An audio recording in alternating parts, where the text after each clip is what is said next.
Одлуката на министерот за правда Билен Сали да го запре годишното финансирање на 26 политички партии продолжува да предизвикува реакција од засегнатите.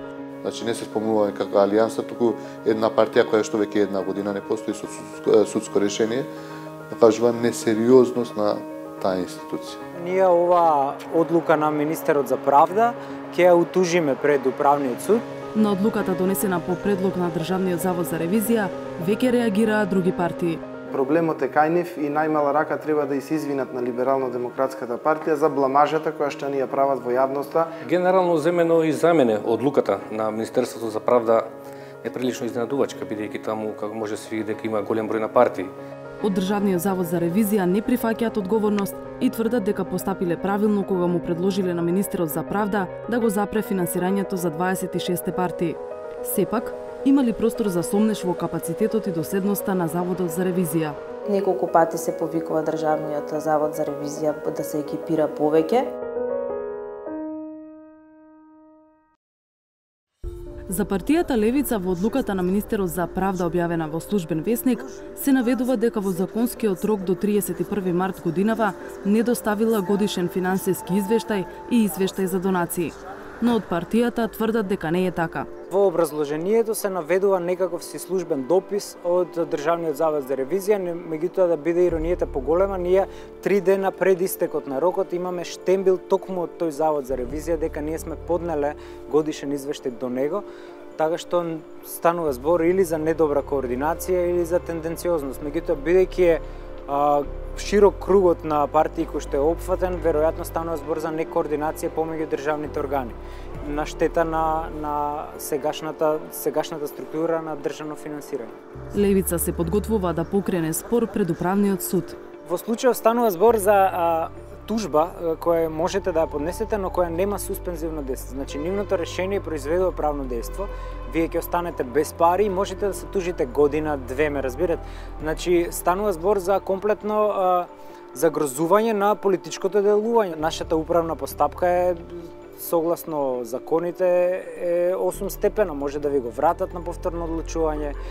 Самиот управен суд може да пресуди после 2 години, имаме и такви случаи, така што за тоа време вие сте практично ставени во позиција да не можете кирија да платите за канцеларијата.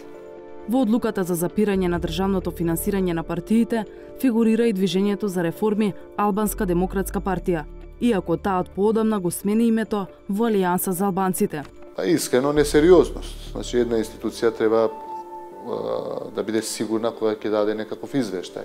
Нормално ние како граѓани, па и како институции, да речам, очекуваме од таа институција многу, да ни даде сигурни податоци за одредени институции како функционираат во системот.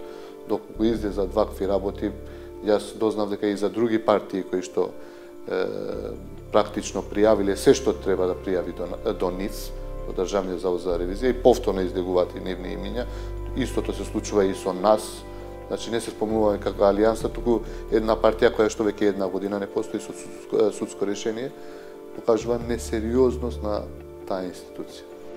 За оваа партија, Државниот завод за ревизија констатирал дека во рокот не доставила ниту еден од трите потребни документи: финансиски извештај, извештај за донации и годишна сметка. 360 степени имаше увид во документите што партијата ги доставила до Заводот за ревизија. Од нив се гледа дека партијата во законскиот рок го доставила финансискиот извештај, а по 5 дена и годишната сметка и извештајот за донации. Одлуката на министерот за правда е донесена дури 20 дена подоцна, па нејасно е зошто Алијансата за албанците е офатена со неа. Поради овие, но и поради други реакции, се обративме со конкретни прашања до Државниот завод за ревизија, но наместо конкретни добивме еден воопштен одговор. Например, Државниот завод за ревизија воопшто не се осврнува на нашите прашања зошто Левица и Алијансата за албанците се меѓу санкционираните партии. Или зошто во одлуката се наведува дека Либерално-демократската партија не доставила годишен финансиски извештај, кога самиот завод призна дека ЛДП требало на посебен меморандум само да наведе дека немала донации во 2017 година. Во одговорот од Државниот завод за ревизија наведуваат дека по објавувањето на одлуката во Службен весник, 7 партии дополнително доставиле некои од бараните финансиски документи. Државниот завод за ревизија стои на своите констатации наведени во предлогот доставен до Министерството за правда, со тоа што ги зема предвид дополнително доставените финансиски документи од политичките партии, пошто онаму каде што се целосно исполнети обврските за известување, за нив ќе се извести Министерството за правда да ја отстрани суспензијата. Ана Јаневска-Делева од Транспарентност Македонија вели дека вршењето ревизија на политичките партии е голем залак за Државниот завод за ревизија, особено што приемот на извештаите е само вовед во нивната содржинска проверка.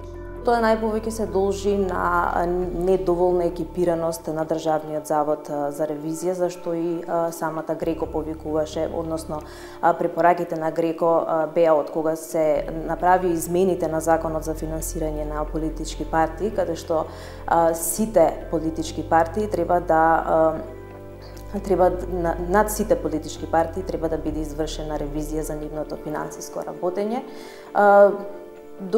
Во контакт со Државниот завод за ревизија, кога стапивме и кога контактиравме и кога разговаравме, ни кажаа дека да, тоа е законска обврска, меѓутоа самиот Државен завод за ревизија нема капацитети за тоа да го направи, бидејќи на списокот, сега не ме фаќате за збор, не знам точно, меѓутоа во тоа време имаше над 50 политички партии регистрирано во Република Македонија, што е многу голема бројка за Државниот завод за ревизија да се направи детална ревизија на